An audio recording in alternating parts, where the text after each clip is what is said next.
अरे वाह, आपकी क्या सेल्फी आएगी?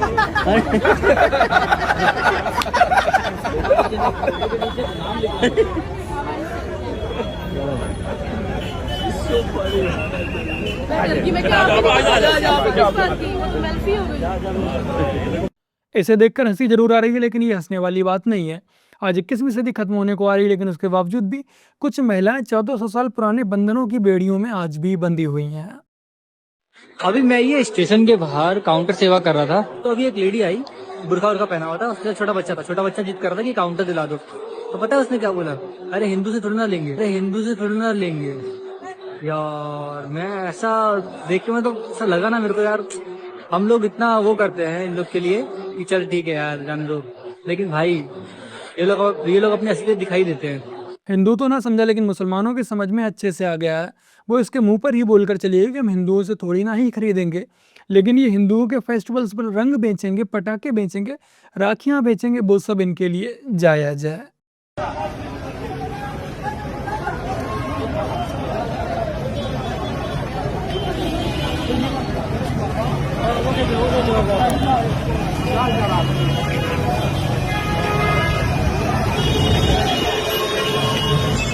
ये बड़ो पाकिस्तान के मोहम्मद अली, और देखकर ही पता लगता है कि इनकी उम्र 90-94 के आसपास होगी।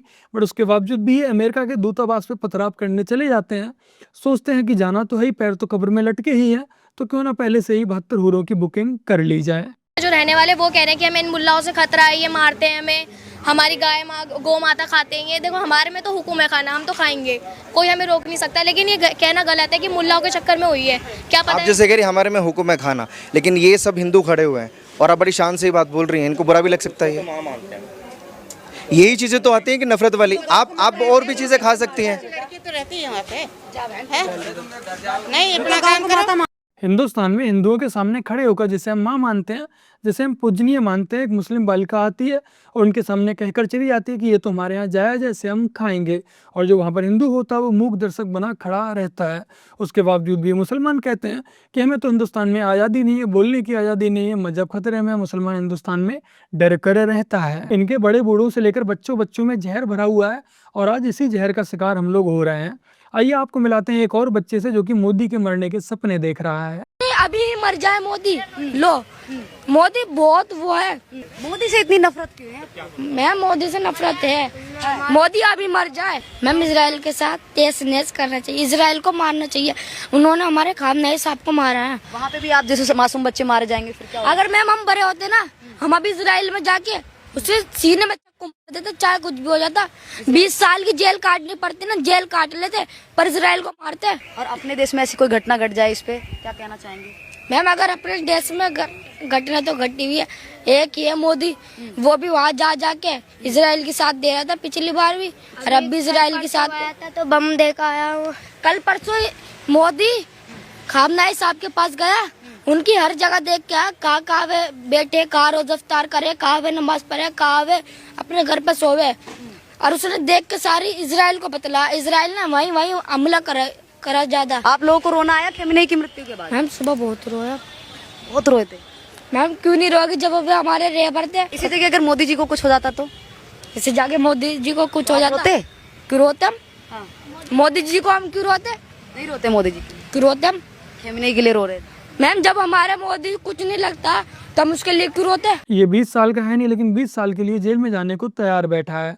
और इनके लिए ये ज्ञान इनके मदरसों से दिया जाता है, उन्हीं मदरसों से जो कि हमारे और आपके पैसे की फंडिंग से चलते हैं, टैक्स चलते हैं।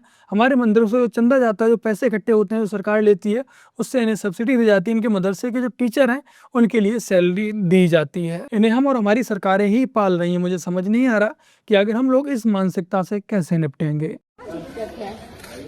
बहुत दिक्कत है, जैसे तुमको दिक्कत है उगाने में, वैसे ही दिक्कत है इस देश को लगाने में। तो गलत है ना, फिर हम लोग नहीं उतार सकते हैं ना। अगर जाकर कर लीजिए नहीं तो फिर छोड़ दीजिए, हम लोग वापस जाए। हम लोग जा रहे थे, चलो। हेलो अस्सलाम वालेकुम, मैं हूँ आलिया अहमद और मैं हूँ हजारीबाग से। आज मैं और मेरी टीम आए हुए थे होटल अननिया बिहार। यहाँ हमारा मेहंदी का ऑर्डर था, 40 से 50 लोगों का ऑर्डर था। और जो हमारी क्लाइंट थी वो दिल्ली से आई हुई थी और यहाँ पे हमारा नकाब और हिजाब का तौहीन किया जा रहा था। और यहाँ इनका कहना था कि आप लोग नकाब और हिजाब खोलिए तो ही आप लोगों से मेहंदी लगाएंगे। काफी देर हम लोग यहाँ पे धूप में भी खड़े रहे, रोजा रख करके कोई हम लोग को नहीं बोल रहा था बैठने के लिए। यहाँ इंडिया में हर कास्ट के लोग रहते हैं और हम लोग हर कास्ट का काम करते हैं, लेकिन हम लोग कभी भी किसी मजहब का तौहीन नहीं किए। बट ये लोग हमारा मजहब और हमारा लिबास को क्यों जज किए? उन्हें हमारा काम से मतलब होना चाहिए, ना कि हमारा नकाब से। दिल्ली में हिंदू परिवार की शादी में मेहंदी लगाने के लिए कुछ लोगों को बुलाया जाता है। जब वो आती है तो पता लगता है कि ये विशेष समुदाय से हैं, लेकिन इसमें कोई समस्या नहीं है। लेकिन जितनी की जितनी होती हैं वो सारी की सारी बुर्का पहन के आई होती हैं। तो जो हिंदू परिवार होता है वो सिर्फ इतनी सी रिक्वेस्ट करता है कि आप अपना हिजाब हटा दीजिए, अपना काम कीजिए, क्योंकि जो परिवार था हिंदू परिवार, उसने अपने परिवार की सुरक्षा को प्राथमिकता दी। और यहाँ पर कोई हिंदू मुस्लिम वाली बात नहीं थी कि तुम मुस्लिम हो इसलिए हम तुमसे मेहंदी नहीं लगवाएंगे। सिर्फ इतनी सी बात थी कि हमारी सुरक्षा की सेफ्टी की वजह से हम चाह रहे हैं कि आप लोग अपना हिजाब हटा दीजिए, बाकी अपना काम कीजिए। फिर क्या था, बेचारी जो मुल्ली थी उन्होंने अपना विक्टिम कार्ड निकाल लिया, जो कि ये लोग अक्सर निकाल लेती हैं। अकबर लुंगी पहनता था, एक छोटी सी बंडी पहनता था और सर पे सफेद कपड़ा बांधता था। ये सब कौन नवाबों की औलादे और बादशाहों की औलादे तो है नहीं। तो ये कौन लोग हैं? बैकवर्ड क्लासेस के थे, सो कॉल्ड बैकवर्ड और सो कॉल्ड छोटी जातों के थे। तो उन्होंने सबने अपना उन्होंने फैमिली ट्री बना लिया कि सब के सब जो है फरगाना से और समरकंद से आए। ये झूठ बोलते हैं, हाँ जी हम तो इन्वर्टर की औलाद है, इसलिए कि उनको अपनी जात छुपानी है। हकीकत यह है कि मुगल आजम की जो जबान थी वो ना अकबर जानता था, ना सलीम जानता था, ना अनारकली जानती थी। उस जमाने में उर्दू इतनी डेवलप ही नहीं थी। मुझे शक है कि अकबर को मालूम भी था कि उर्दू नाम की कोई जबान है दुनिया में। वो तो बेचारा कुछ पर्शियन बोल लेता था, उसके बाद काठियावाड़ी बोलता था, अवधी बोलता था और पंजाबी बोलता था। ये आपको मालूम है पंजाबी बोलता था। अकबर का जो हुलिया आप मुगल आजम में देखते हैं, ये हुलिया उसका नहीं था। वो एक लुंगी पहनता था, एक छोटी सी बंडी पहनता था और सर पे सफेद कपड़ा बांधता था। ये उसका हुलिया था। वो तो कश्मीर पे भी दावा करते हैं और उर्दू पे भी दावा करते हैं, दोनों दावे गलत हैं। एक समय ऐसा भी था जब इन लोगों ने अकबर को महान बनाने के लिए दिन रात एक कर दिए थे, लेकिन जब आज इन्हें कोई नहीं पूछ रहा है, इनकी कोई वैल्यू नहीं रही, तब ये लोग खुद ही अपने ही मुंह से अकबर की सच्चाई बयां कर रहे हैं। अब आइए आपको मिलाते हैं इनके ही जोड़ीदार सलीम यानी कि सलमान खान के अब्बू से। मैंने तो मस्जिद में जाना बंद कर दिया, चाहिए उसको कुछ भी समझे। एक तरफ तो कहते हैं नाचने गाने वाले भक्त, और दूसरी तरफ आप उनको आइडल मान रहे हैं कि मोहम्मद रफी भी मुसलमान नहीं है, तलत महमूद भी मुसलमान नहीं है, आसिफ साहब भी मुसलमान नहीं है, महबूब खान भी मुसलमान नहीं है, सुरैया भी मुसलमान नहीं है, नौशाद साहब भी मुसलमान नहीं है, और ये कहते हैं गाना बजाना मना है। एक तरफ तो कहते हैं कि खुदा की मर्जी के बगैर पत्ता नहीं हिलता, पलक नहीं झपकती, और दूसरी तरफ कहते हैं कि रफी साहब ने जो भजन गाए वो मुसलमान नहीं है, वो दोज़ख में जाएंगे। तो अगर खुदा को रफी साहब से अगर इतनी शिकायत होती कि तुम भजन गा रहे हो तो उनकी आवाज छीन ली होती, वो तो अभी तक बज रही है। ये नौशाद साहब ने भजन कंपोज किए हैं, मैं भी सुनता हूँ, मैं तो वैसे भी नहीं जाता ईद की नमाज पे। ये मेरे और आप खुदा के बीच में है कि बताएं इनमें से कितने लोग हैं जिनको इस बात की तकलीफ होती होगी कि ये अच्छा नहीं हुआ। इनमें से ऐसा तबका है जो कि इस बात से खुश होता होगा कि ये सक्सेसफुल मिशन है, पकड़े नहीं गए, भाग गए। अब इन्होंने भी मस्जिद जाना बंद कर दिया है, नमाज पढ़ना बंद कर दिया है। शायद बुढ़ापा आते आते इन्हें सच नजर आने लगा है। बाकी का आइए देखते हैं कि दिल्ली के उत्तम नगर में जैसे कॉलोनी में अब एक मुल्ली के द्वारा तरुण पर जो अनाप शनाप आरोप लगाए जा रहे हैं उनमें कितनी सच्चाई है। सोशल मीडिया पर ये ट्रेंड चलाया जा रहा है कि उस दिन जो विवाद हुआ था वो किसी बच्ची के गुब्बारे मारने पर नहीं, बल्कि तरुण ने जो है उस मुस्लिम महिला पर जो है वो गुब्बारा फेंका था, उस पर रंग डाले थे, उसके बाद जो है पूरा विवाद हुआ। ये ट्रेंड चलाया जा रहा है। ये बिल्कुल झूठ है, ऐसा कुछ भी नहीं है। तरुण हमारे साथ जिम में बैठा था, ठीक है, वो रात को 11 बजे घर गया है तो उस पे उसकी बहन ने भी गुब्बारा फेंका था, कोई ऐसी बात नहीं थी। उनने बिना बात करे ही एकदम से उस पर इनने सबने ये जो खास कम्युनिटी वाले हैं इन्हें अटैक कर दिया। उस बेचारे को संभलने का भी मौका नहीं मिला।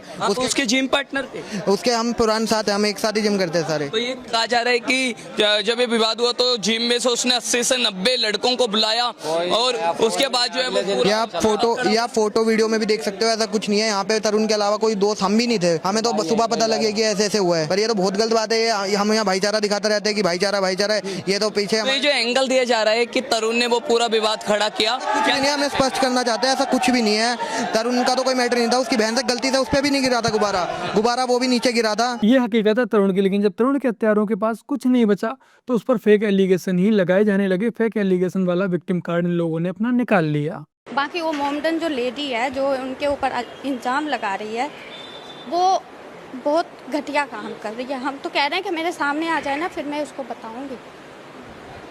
अब तो उसको बोलने को तो कुछ भी बोलेगी, क्योंकि अब उसके पास रीजन नहीं है ना कुछ बोलने का, वो तो आरोप लगाएगी। लेकिन वो लड़का इतना अच्छा था ना नेचर में, क्योंकि मैं बता ही नहीं सकती, क्योंकि मेरे टू गुड था बंदा, कोई फालतू नहीं, कोई कुछ नहीं। और जो न्यूज़ में आ रहा है ना वो ड्रिंक व्रिंक करता है, कभी नहीं करता वो। हमारे साथ ट्रिप पे भी गया वो, उज्जैन गए थे हम ट्रिप पे, तो आपको पता ट्रिप पे तो नॉर्मली लड़के पीते हैं, उसको ऑफर भी करी थी हमने, पर वो कभी नहीं टच करता था। अच्छा बैड आउट होता उसका, पर वो फिर भी नहीं पीता था, कभी भी नहीं पिया है। स्मोकिंग नहीं करता, कुछ भी नहीं करता था वो। जिम में वो आता था, बढ़िया से रहता था, कोई किसी के साथ कोई छेड़खानी नहीं, कोई कुछ नहीं है, अपने दोस्तों के साथ आता था, अपनी एक्सरसाइज करके निकल जाता था। ना किसी से कोई अनबन थी, ना किसी से कोई लड़ाई थी उसकी, और ना ही किसी लड़की पे कोई गलत नजर रखता था। तरुण को जानने वाले सभी लोग बता रहे हैं कि तरुण किस स्वभाव का था, कैसा व्यक्ति था, लेकिन जब उनके हत्यारों की फैमिली के पास कुछ भी बताने को नहीं बचा, तब वो उसके चरित्र का चीरहरण करने पर लगे हुए हैं और इस झूठ के सहारे ही अपने लिए संपत्ति इकट्ठी किए जा रहे हैं। चलो ये तो एक पक्ष हो गया, ये तो हिंदू है, ये तो तरुण की साइड लेंगे ही। अब आइए एक मुस्लिम व्यक्ति को भी सुन लेते हैं जो कि तरुण के साथ जिम करा करता था, उसके तरुण को लेकर क्या विचार हैं। तो गलत है, ये तो गलत है। और वो लड़का बहुत बढ़िया था और हमारे साथ में रहता था, कोई ऐसी भेदभाव वाली नहीं थी। मेरा नाम इरफान है, मैं भी उसी कॉलोनी में रहता हूँ। आप इरफान हैं? इरफान तो आप तो बखूबी जानते होंगे ना, आप अलग रिलीजन से आते हैं। साथ में कितने फेरे साइड मारे हैं, साथ में उसका छोटा भाई भी करता है। तो सुना ना आप लोगों ने, ये कोई हिंदू नहीं, एक मुस्लिम ही व्यक्ति था जो कि तरुण को जानता था। जब आपके पास अपने बचाव में कुछ नहीं बचता है, तब ऐसे ही झूठ का सहारा लिया जाता है। खैर अब आइए आपको मिलाते हैं मोनालिसा से, जिन्हें कुंभ में हम सब लोगों ने फेमस किया था। आज उनको भी अब्दुल से प्यार हो गया है।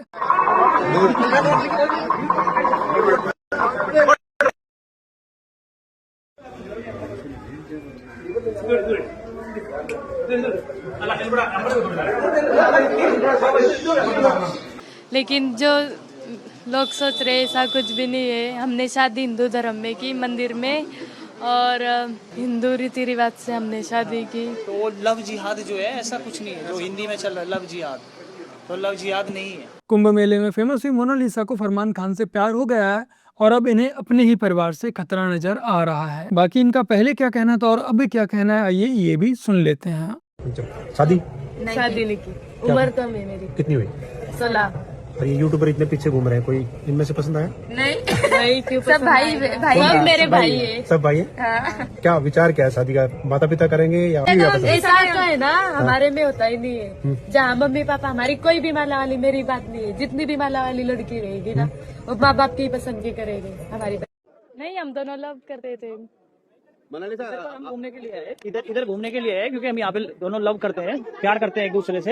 यहाँ पे हम घूमने के लिए आए, हमें ये मंदिर अच्छा लगा और यहाँ पे केरला के लोग बहुत अच्छे हैं, इसलिए हमने चूज किया कि हम यहाँ पे ही शादी करेंगे इसी मंदिर से। भाई मुझे भी इसमें कुछ अच्छा नहीं, लेकिन मेरी फैमिली दूसरी जगह मेरी शादी करना चाहते थे और मुझे वो अच्छा नहीं लगा। अब आप खुश हैं? क्या था रिलीजन था? अभी तो खुश हूँ मैं। तो देखा ना आप लोगों ने किस तरह से इसका ब्रेन वॉश किया जा चुका है। अब इसे कोई भी कितना भी समझाए, इससे समझ नहीं आने वाला, इसे समझाने वाला समाज में नफरत फैलाने वाला ही लगेगा। खैर मैं यही दुआ करूंगा कि फ्रिज और सूटकेस इन्हें नसीब ना हो, जिंदगी से सलामत कट जाए, बट ये नामुमकिन है। जैसे मिस इंडिया रह चुकी साहिली सुरभि को समझ नहीं आया, उन्हें भी कई लोगों ने समझाया, उनके परिवार वालों ने समझाया था, उन्हें भी समझ नहीं आया था, उन्हें भी अपना अब्दुल बहुत अच्छा लगा था। तो ऐसे ही मोनालिसा, इसे भी कुछ समझ नहीं आने वाला। फिलहाल मिस इंडिया अर्थ रह चुकी साहिली सुरभि ने इस समय घर वापसी कर ली अपने 4 बच्चों के साथ और उनका कहना है कि इनका भी ब्रेन वॉश किया जा चुका था, इन्हें भी लवजात में फंसाया जा चुका था। इनके परिवार वालों ने, इनके दोस्तों ने इन्हें बहुत समझाया, उस समय इन्हें कुछ समझ नहीं आया था, लेकिन अब काफ़ी दिनों बाद इन्हें बहुत कुछ समझ आ चुका है।